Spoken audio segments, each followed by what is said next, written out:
Looking for a fast-charging, ultra-responsive stylus for your iPad?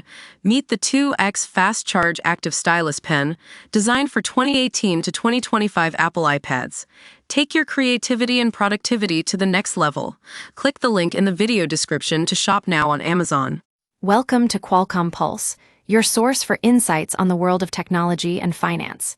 Today, we're talking about Qualcomm Incorporated, a company that's been making waves in the wireless industry with its innovative technologies. But before we dive into the details, let's take a look at what's been happening with Qualcomm shares.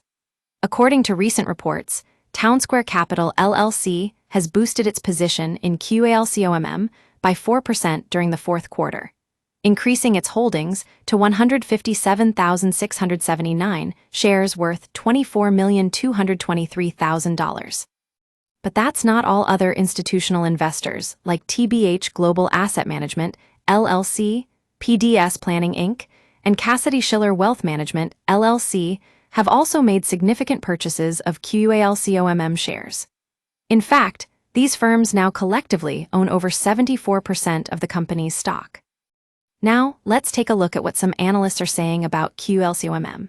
TD Cowen has cut its target price on shares from $195 to $160 and set a buy rating, while Rosenblatt Securities has reissued a buy rating and issued a price target of $250.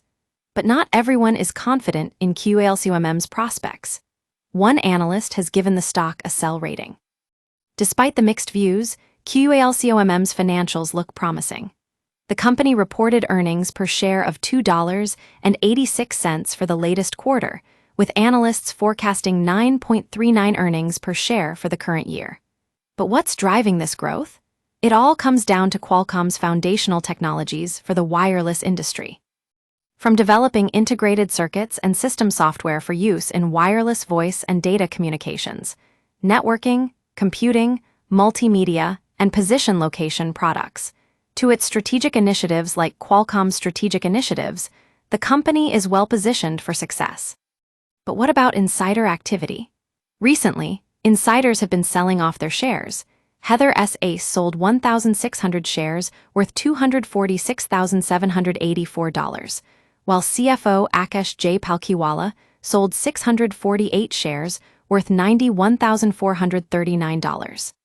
These sales represent a decrease in the number of shares held by these individuals.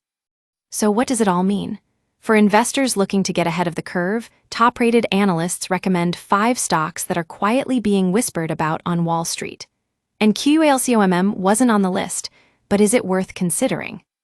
That's a question for you to decide. But if you're interested in staying informed about the latest developments in the world of technology and finance, tune in to Qualcomm Pulse for expert analysis and insights.